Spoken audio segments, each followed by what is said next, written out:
வணக்கம். ஸோ ரொம்ப நாள் கழிச்சு வீடியோ போடும்போது இந்த நம்ம பையன் உள்ள வந்துட்டான். விடவே மாட்டேன்றாப்ல. ஹாய் சொல்லுப்பா. அவரியூலு. சரி ஓகே.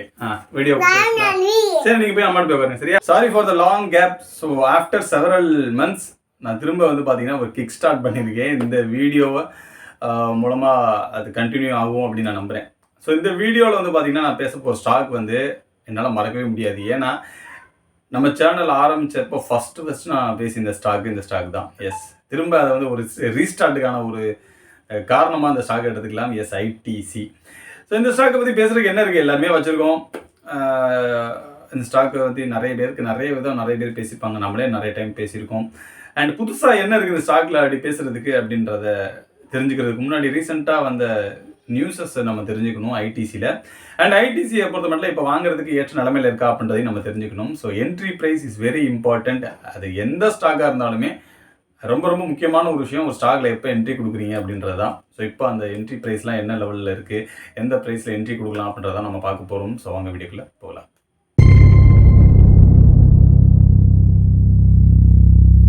ஸோ ஐடிசியை பற்றி ஒரு ப்ரீஃப் இன்ட்ரடக்ஷன் தான் கொடுக்க போகிறேன். ஏன்னா இது வந்து பார்த்தீங்கன்னா நிறைய பேருக்கு தெரிஞ்சிருக்கும். ஸோ தெரியாத ஒரு சிலருக்காண்டி நான் சொல்லிடுறேன். ஸோ இவங்க வந்து பார்த்தீங்கன்னா 5 வெர்டிகல்ஸில் வந்து பார்த்தீங்கன்னா பிஸ்னஸ் பண்ணிட்டு இருக்காங்க. எஃப்எம்சிஜி அப்படின்னு எடுத்துக்கிட்டு அதுலேயே 2 கேட்டகரி, ஒன்று சிகரெட் அண்ட் நான் சிகரெட். நான் சிகரெட் அப்படின்றதுல வந்து பார்த்தீங்கன்னா ஏதோ பிஸ்கட்ஸ் எல்லாம் இருக்கு இல்லையா, பிஸ்கட்டு, ஷாம்பு, அந்த மாதிரி நிறைய விஷயங்கள் இருக்கு இல்லையா. ஸோ அதெல்லாமே இதில் வந்துடும். அண்ட் ரெண்டாவது வந்து பார்த்தீங்கன்னா அக்ரிகல்ச்சர், அதுக்கப்புறம் paper boards, hotels, ITC, Infotech. So இந்த மாதிரி 5 வெர்டிகல்ஸில் ரன் பண்ணிட்டு இருக்காங்க. அண்ட் அது மட்டும் இல்லாமல் ரீசெண்டாக ஒரு 2-3 மாதத்துக்கு முன்னாடி வந்து நியூஸ் படி ஐடிசி தன்னோட ஹோட்டல் பிஸ்னஸை ஹை ஆஃப் பண்ண போகிறதா ஒரு இது கொடுத்துருந்தாங்க, சர்க்குலேஷன் கொடுத்துருந்தாங்க என்எஸ்சிக்கு, எக்ஸ்சேஞ்சுக்கு. அண்ட் அதை பற்றிலாம் பார்க்குறதுக்கு முன்னாடி, ஏன்னா அதுக்கெலாம் காலங்கள் இருக்குது, இன்னும் குறைஞ்சது ஒரு 1 இயராவது ஆகும். அண்ட் அதுக்கு முன்னாடி இப்போ ரீசெண்டாக வந்து சில சேஞ்சஸ் அண்ட் ஐடிசி வாங்கக்கூடிய எல்லாமே இருக்கா அப்படின்றத பற்றி ஒரு சின்ன ஒரு வீடியோ தான் இந்த வீடியோ அப்படின்னு சொல்லலாம். அண்ட் ஐடிசியோட 1 இயர் லோ ப்ரைஸ் அப்படின்னா 325 ருபீஸில் இருக்குது. அண்ட் 1 இயர் ஹைன்னு பார்க்கும்போது 499 பாயிண்ட் சம்திங்கில் இருக்குது. 500 இன்னும் ரீச் ஆகலை. அண்ட் இந்த ஸ்டாக்கை பொறுத்த மட்டும் அரௌண்ட் ஒரு 34% 38% வந்து பார்த்தீங்கன்னா இன்க்ரீஸ் ஆகிருக்கு when comparing the 1 year low. And ரீசெண்டாக ரொம்ப ஸ்டாக்னண்ட்டாக இருக்க மாதிரி இருக்குது. அந்த 470 460 போயிட்டு திரும்ப அந்த 440 420 எல்லாம் போயிட்டு அகைன் ஒரு 450 இந்த ரேஞ்சிலேயே பயணம் பண்ணிட்டு இருக்கு. அண்ட் இந்த ஸ்டாக்கோட பிரேக் அவுட் லெவல் என்ன இருக்குது அப்படின்றத பார்க்குறதுக்கு முன்னாடி ரீசெண்டாக வந்த நியூஸ், அதாவது நவம்பர் மாதம் அதிக மியூச்சுவல் ஃபண்ட்ஸால் ஹோல்டு பண்ண ஸ்டாக்ஸ் அப்படின்னு எடுத்துக்கிட்டிங்கன்னா கிட்டத்தட்ட 40 ஃபண்ட் ஹவுஸ், 40 ஸ்கீம் இல்லை 40 ஃபண்ட் ஹவுஸ் இருக்காங்க இல்லையா. ஸோ அந்த லிஸ்ட்டில் டாப் லிஸ்ட்டில் இருக்கிறது வந்து பார்த்தீங்கன்னா ஒன்று ICC bank and TCS. So இவங்க 2 பேர் தான் 40 ஃபண்ட் ஹவுஸ் வந்து ஹோல்டு பண்ணுறாங்க. அண்ட் 2வது 3வது இடத்துலாம் ஒன்று இருக்காங்க. அண்ட் ரிலேட்டட் டு ஐடிசி அப்படின்னு எடுத்தோம்னா 36 ஃபண்ட் ஹவுஸ் வந்து பார்த்தீங்கன்னா ஹோல்டிங்கில் வச்சுருக்காங்க அப்படின்னு சொல்லலாம். அண்ட் அரௌண்ட் 400 ஸ்கீம்ஸ் கிட்ட வந்து பார்த்தீங்கன்னா பார்ட்டிசிபெண்ட்டாக இருக்குது இந்த ஐடிசி ஸ்டாக் அப்படின்றத தெரிஞ்சுக்குங்க. ஸோ அந்தளவுக்கு வந்து ஒரு நல்ல ஒரு ரெப்புடேஷன் உள்ள, நல்ல பிராண்ட் வேல்யூ உள்ள ஒரு கம்பெனி. ஸோ நார்மலாக பார்க்க போனீங்கனாலே க்ரோத் ஸ்டாக் வேல்யூ ஸ்டாக்காக இருக்காது, வேல்யூ ஸ்டாக் க்ரோத் ஸ்டாக்காக இருக்காது. ரெண்டும் கம்பைன் பண்ணி கிடைக்கிறது ரொம்பவே அதிசயமான ஒரு விஷயம். ஸோ அந்த வகையில் பார்க்கும்போது ஐடிசிக்கு ஃபியூச்சர் ப்ராஸ்பெக்ட், க்ரோத் ப்ராஸ்பெக்ட் வந்து பார்த்தீங்கன்னா ரொம்பவே நல்லா இருக்குது அப்படின்னு சொல்லலாம். ஸோ அதில் சில விஷயங்கள் நான் நோட் பண்ண விஷயங்கள், கடந்த சில நாட்களாக, கடந்த சில மாதங்களாக நான் நோட் பண்ண சில விஷயங்களாக நாம் இப்போ பார்க்க போகிறோம். ஸோ என்ன அப்படின்றத ஒன்றா பார்த்துடலாம். அண்ட் ஐடிசியை பொறுத்த மட்டும் ரீசெண்டாக ஐடிசி அரேபியா, சுருக்கமாக சொல்ல போனால் ஐடிசியோட இன்ஃபோடெக் இருக்கு இல்லைங்களா, I3L அப்படின்னு சொல்லுவாங்க, ITC Infotech India limited. So அதோட ஹோலி ஓன்டு சப்சிடரி தான் இந்த ஐடிசி அரேபியா, அதாவது ஐடிசி இன்ஃபோடெக் அரேபியா. ஸோ இவங்க வந்து பார்த்தீங்கன்னா இந்த மிடில் ஈஸ்ட்டில் வந்து டெக்னாலஜிக்கலாக தன்னோட ஃபுட் பிரிண்ட்டை பதிக்கணும் அப்படின்றதுக்காக இந்த ஒரு எஸ்டாப்ளிஷ்மெண்ட்டை வந்து பார்த்தீங்கன்னா மேட் பண்ணியிருக்காங்க. அண்ட் இது கம்ப்ளீட்டாக ஐடிசி கீழே தான் வருது. ஸோ ஒவ்வொரு பிஸ்னஸாக ஹைவ் ஆஃப் பண்ணும்போது கண்டிப்பாக it will be a good value creation for shareholders அப்படின்றதுல no doubt. When you go for the long in ITC, அதுக்குண்டான க்ரோத்து, அதுக்குண்டான என்ன சொல்ல ரிசல்ட் வந்து பார்த்தீங்கன்னா கண்டிப்பாக உங்களுக்கு கிடைக்கும். ஸோ நீங்கள் பண்ண வேண்டியதெல்லாம் லாங் டேர்முக்கு ஹோல்ட் பண்ணுங்கள் அப்படின்னு தான் நான் சொல்லிக்கிறேன். And coming back to the point, இதில் வந்து பார்த்தீங்கன்னா நான் சொன்ன மாதிரி ஐடிசி இன்ஃபோடெக் இந்தியா, அதுக்கப்புறம் ஐடிசி இன்ஃபோடெக் அரேபியா அப்படின்ற ஹையர்கியில் வந்து பார்த்தீங்கன்னா இருக்குது அப்படின்னு சொல்லலாம். அண்ட் இவங்க இப்போ வந்து பார்த்தீங்கன்னா ஐடிசி அரேபியான்றப்போ மிடில் ஈஸ்ட் மார்க்கெட்டில் ஆல்ரெடி நுழைஞ்சிட்டாங்க. ஸோ அங்கே இருக்கிற க்ரோத் ப்ராஸ்பெக்டை எப்படியாவது கைப்பற்றணும் அப்படின்றதுல ரொம்ப முனைப்பாக இருக்காங்க அப்படின்றத பார்க்க முடியுது. அண்ட் கம்மிங் பேக் டு அவங்களோட ரீசெண்ட் ஆக்டிவிட்டீஸ் மூலமாக நம்ம தெரிஞ்சுக்கிற விஷயங்கள் என்ன, அந்த ஹோம் யூஸ் இருக்கு இல்லையா, அதாவது இந்த ஹோம் கேரு, நிக்கோட்டின், அப்புறம் இந்த frozen foods like lab grown foods, meats இந்த மாதிரியான ஐட்டங்கள், அப்புறம் லிக்யூட் வாஷ், இந்த மாதிரி நிறைய விஷயங்கள் வந்து பார்த்தீங்கன்னா கான்சன்ட்ரேஷன் பண்ணிட்டு இருக்காங்க. அண்ட் எஃப்எம்சிஜியை பொறுத்த மட்டும் அடுத்த இன்ஜின், அதாவது இப்போ ஹோட்டல் பிஸ்னஸை தூக்கிட்டாங்க அப்படின்னா டைரெக்டாக வர்றது அடுத்து எஃப்எம்சிஜி தான். அதை எப்போ ஹைவ் ஆஃப் பண்ணுவாங்க அப்படின்றது தான் அடுத்த கொஸ்டினாக இருக்குது. இல்லை கீ பாயிண்ட்ஸ் ஐடிசியை பொறுத்த மட்டும் என்ன கொடுத்துருக்காங்க, என்ன கொடுக்க போகிறாங்க, க்ரோத் ப்ராஸ்பெக்ட் ஃபியூச்சரில் எப்படி இருக்க போகுது அப்படின்றத நம்ம இன்னைக்கு பார்க்க போகிறோம். ஸோ அதில் வந்து பார்த்தீங்கன்னா ஆப்வியஸ்லி ஃபினான்ஷியல் பர்ஃபார்மன்ஸ் H1 ஏதோ லாஸ்ட் இயர் H1ஐயும் இந்த வருஷத்தோட H1ஐயும் கம்பேர் பண்ணிங்கன்னா இட்ஸ் ரியலி டூ குட் அப்படின்னு சொல்லலாம். ஈவன் கம்பேரிங் இந்த இப்போ வெளியான இந்த Q2 ரிசல்ட், செப்டம்பரோட ரிசல்ட் கூட கிட்டத்தட்ட நெட் ப்ராஃபிட் டேர்ம்ஸ்லேயே கிட்டத்தட்ட 10% வந்து பார்த்தீங்கன்னா இன்க்ரீஸ் ஆயிருந்தது நம்மளால் பார்க்க முடியுது. அண்ட் ஓரளவுக்கு ரெவென்யூ அண்ட் நெட் ப்ராஃபிட்டை நல்ல லெவலுக்கு மேட்ச் பண்ணி கொண்டு வந்துட்டு இருக்காங்க, க்ரோத் ப்ராஸ்பெக்டில் கொண்டு வந்துருக்காங்க. அது ஒரு நல்ல விஷயம். ஸோ ரெண்டாவது ஒரு விஷயம் என்ன அப்படின்னா, இந்த டிஸ்ட்ரிபியூஷன் வந்து பார்த்தீங்கன்னா ரொம்ப ஸ்ட்ராங் பண்ணி வச்சிருக்காங்க அப்படின்னு சொல்லலாம். இது இன்க்ரீஸ் ஆகிக்கிட்டே இருக்குது அப்படின்றது ஒரு நல்ல விஷயம். ஸோ எஃப்எம்சிஜி செக்டரில் பொறுத்த மட்டும் டிஸ்ட்ரிபியூஷன் எந்த அளவுக்கு டைரெக்டாக போய் ரீச் பண்ண முடியுது கஸ்டமரை, ஸோ அதுவும் இல்லாமல் டிஸ்ட்ரிபியூஷன் எந்த அளவுக்கு ஸ்ப்ரெட் பண்ணி வச்சுருக்காங்க அப்படின்றது ரொம்ப ரொம்ப முக்கியமான விஷயம். ஸோ அந்த வகையில் ஐடிசி வந்து பார்த்திங்கன்னா ரொம்ப ஸ்ட்ராங்காக செயல்பட்டுக்கிட்டு வராங்க அப்படின்றத பார்க்க முடியுது.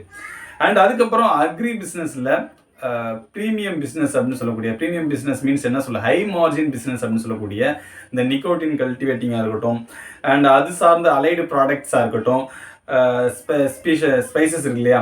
ஸோ ஸ்பைசஸ் ரீசெண்டாக கூட இந்த சன் அப்படின்றத ஒரு 2 வருஷத்துக்கு முன்னாடி நினைக்கிறேன் அக்யர் பண்ணியிருந்தாங்க. ஸோ அந்த மாதிரி இந்த மசாலா ஐட்டங்களை எக்ஸ்போர்ட் பண்ணுறதுல மூலமாக நல்ல மார்ஜின் கிடைக்கும் அப்படின்றத புரிஞ்சு வச்சுருக்காங்க.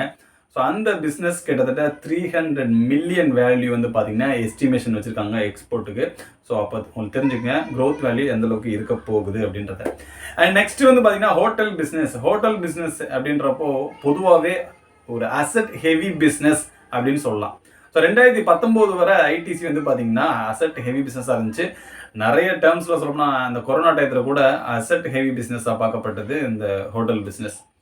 ஏன்னா ரூம் வந்து பார்த்தீங்கன்னா எந்த அளவுக்கு என்கேஜ்மெண்ட் ஆகுதோ அந்த அளவுக்கு தான் உங்களுக்கு ரெவென்யூ கிடைக்கும். ஸோ அது இருக்கோ இல்லையோ, ரூம் புக் ஆகுதோ இல்லையோ, இல்லைன்னா ரெவென்யூ கிடைக்குதோ இல்லையோ, அதுக்கான ஸ்பெண்டிங் வந்து பார்த்தீங்கன்னா கொடுத்துக்கிட்டே இருக்க மாதிரி இருக்கும். ஸோ அதான் அசட் ஹெவி பிஸ்னஸ் அப்படின்னு சொல்லலாம்.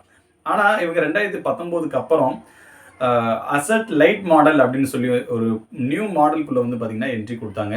ஸோ இப்போதைக்கு இவங்ககிட்ட கிட்டத்தட்ட அரௌண்ட் ஒரு 130 ஹோட்டல்ஸ் வந்து பார்த்தீங்கன்னா அக்ராஸ் நேஷன் ஃபுல்லாக வந்து 130 ஹோட்டல்ஸ் வந்து பார்த்தீங்கன்னா வச்சுருக்காங்க. அக்ராஸ் ஒரு 80 டெஸ்டினேஷன்ஸில் வச்சுருக்காங்க. ஸோ இவங்களோட பிளான் என்னவாக இருக்கும் அப்படின்னு கேட்டிங்கன்னா, அதுக்கு முன்னாடி ரீசெண்டாக அவங்க பண்ணியிருந்த விஷயங்களையும் நான் சொல்லிடுறேன். கடந்த 2 வருஷத்தில் மட்டும் கிட்டத்தட்ட 24 ஹோட்டல்ஸ் வந்து பார்த்தீங்கன்னா ஓப்பன் பண்ணியிருக்காங்க. அண்ட் அதே மாதிரி நெக்ஸ்ட்டு 24 மந்த்ஸில் கிட்டத்தட்ட அரௌண்ட் ஒரு 25 to 27 ஹோட்டல்ஸ் வந்து பார்த்தீங்கன்னா ஓப்பன் பண்ண போகிறாங்க. ஸோ இவங்களோட அடுத்து 5 இயர் பிளான் அப்படின்னு எடுத்துட்டோம்னா அரௌண்ட் ஒரு 200 ஹோட்டல்ஸ், அதாவது இப்போ 130 ஹோட்டல் இருக்குது. ஸோ அதை 200 ஹோட்டல்ஸாக எய்ம் பண்ணிட்டு இருக்காங்க. ஸோ இது வந்து பார்த்திங்கன்னா ரொம்பவே நல்ல விஷயம். அதுவும் ஹைவ் ஆஃப் பண்ணி உங்கள் கைக்கு வந்து பார்த்திங்கன்னா அதுவும் ஒரு ஷேராக வந்து உங்களுக்கு கிடைக்க போகுது. ஐடிசி ஒரு ஷேர் வச்சுருந்தீங்கன்னா அதுக்கு ஈக்குவலாக சப்சிக்வெண்ட்டாக உங்களுக்கு ஒரு ஐடிசி ஹோட்டலோட ஷேர் வந்து பார்த்திங்கன்னா உங்களுக்கு கிடைக்க போகுது. இன்னும் அரௌண்ட் ஒரு 1 இயர்லேருந்து ஒரு 1.5 வருஷத்துக்குள்ளே உங்களுக்கு எப்படினாலும் அது வந்து நடக்க போகுது. ஸோ அப்படின்றப்போ உங்களுக்கு பார்த்திங்கன்னா அது ஒரு பிஸ்னஸ் மாடலில் அது ஒரு வேல்யூ கிரியேஷனாக வரும். Like lemon tree hotels, Indian hotels, இந்த மாதிரி அது ஒரு பாதையில் வந்து போயிட்டுருக்கும். அண்ட் எஃப்எம்சிஜி ஒரு பாதையில் போயிட்டுருக்கும். ஸோ நீங்கள் பியூராக லாங் டேர்ம் க்ரோத்துக்கு எய்ம் பண்ணுறவங்களா இருந்தீங்கன்னா தாராளமாக இந்த ஸ்டாக்கை பிக் பண்ணலாம். ஸோ ஹோட்டல் பிஸ்னஸை பார்த்தோம். ஹோட்டல் பிஸ்னஸ் எந்த அளவுக்கு அவங்க பிளான் பண்ணி வச்சுருக்காங்க அப்படின்றத பார்க்க முடியுது. அதே மாதிரி இந்த ஹை மார்ஜின் ப்ராடக்ட்ஸை அக்ரியில் எப்படி ஹை மார்ஜின் ப்ராடக்ட்ஸ் கிரியேட் பண்ண முடியும் அப்படின்றதையும் அவங்க வேல்யூஷன் பண்ணிட்டு இருக்காங்க. எஃப்எம்சிஜி ஆப்வியஸ்லி சொல்ல வேண்டியதே இல்லை. ரீசெண்ட் டைம்ஸ் நல்ல லெவலுக்கு ரெவென்யூ கொடுத்துட்ருக்காங்க. அதாவது கொஞ்சம் ஒரு சில குவார்ட்டர்ஸ்க்கு முன்னாடி வரையும் வந்து பார்த்திங்கன்னா கொஞ்சம் லேக் இருக்க தான் செஞ்சது. ரூரல் டிமாண்ட் வந்து ரொம்ப கம்மியாக இருந்ததுனால அது இருந்தது. பட் இருந்தாலும் இன்னும் கொஞ்சம் நாட்களில் அது வந்து பார்த்திங்கன்னா ரெக்கவரி ஆகிறதுக்கு நல்ல வாய்ப்பு இருக்குது. குறிப்பிட்டு சொல்லப்போனால் சிகரெட். ஸோ சிகரெட்டோட வால்யூம் வந்து பார்த்திங்கன்னா நல்ல லெவலுக்கு இன்க்ரீஸ் ஆகிக்கிட்டே போகிறத பார்க்க முடியுது. Since it's a sin product இருந்தாலுமே என்ன பண்ணுறது, பிஸ்னஸில் பார்க்கும்போது அதெல்லாம் பார்க்க முடியாது. அண்ட் அடுத்து நம்ம சொல்ல போகிறது டிவிடெண்ட். ஆப்வியஸ்லி நீங்கள் லாங் டேர்ம் கொண்டு போகும்போது அரௌண்ட் ஒரு 2 to 4% உங்களுக்கு கேரண்டீடு டிவிடெண்ட் வந்து உங்களுக்கு கிடச்சிரும். ஸோ நீங்கள் லாங் டேர்ம் கொண்டு போகிறதுக்கான ஒரு சின்ன ரிவார்டு வேல்யூஷன் ஸ்டாக் சொல்லக்கூடிய அந்த ஒரு மதிப்பீடு எடுத்துக்கிட்டோம் அப்படின்னா அந்த டிவிடெண்ட் கிடைக்கிறதா இருக்கட்டும். ஸோ அதுவும் உங்களுக்கு கிடைக்க போகுது. ஸோ நீங்கள் லாங் டேர்ம் பிளான் பண்ணுறீங்க அப்படின்னா தாராளமாக இந்த ஐடிசி ஸ்டாக்கை கொண்டு போகலாம். ஸோ இது ஆப்வியஸாக நம்ம சொல்கிறது தான், நான் மட்டும் இல்லை, நிறைய பேர் சொல்லியிருப்பாங்க, பிரச்சனை இல்லை. பட் இருந்தாலும் இந்த நியூஸை நீங்கள் தெரிஞ்சுக்கணும் இல்லையா, என்னென்ன நடந்திருக்கு அப்படின்றத. ஸோ அதை நான் உங்களுக்கு எக்ஸ்பிளைன் பண்ணி திரும்ப ஒரு ரீஸ்டார்ட்டுக்கு ஒரு ஆரம்ப புள்ளியாக இந்த வீடியோ இருக்கட்டும் அப்படின்னு தான் நான் ஐடிசியை கையில் எடுத்தேன். நல்ல லெவலுக்கு வாங்கணும் அப்படின்னு நினைக்கிறவங்க 440 rupees கீழே வாங்கினீங்க அப்படின்னா it's a best buying level அப்படின்னே சொல்லலாம். ஸோ அரௌண்ட் இப்போ 451 கிட்டே இருக்கு இல்லையா, ஸோ 440 அந்த ரேஞ்சு கிட்ட வாங்கினீங்க அப்படின்னா, இல்லை அது கீழே வாங்கினீங்க அப்படின்னா கவலையே பட வேணாம், பெஸ்ட் பையிங் லெவல் அப்படின்னே சொல்லலாம். ஸோ உங்களுக்கு நல்ல ரிட்டர்ன் கிடைக்கும். மீடியம் டேர்ம்லேருந்து லாங் டேர்ம் போகிறதுக்குள்ளேயே உங்களுக்கு நல்ல ஒரு ரிட்டர்ன் கிடைக்கும். குறிப்பிட்டு சொல்ல போனால் அடுத்த குவார்ட்டர் ரிசல்ட் வரும்போதே அதுக்கான பயனை நீங்கள் அடைஞ்சிருக்கீங்க அப்படின்னு சொல்லலாம்.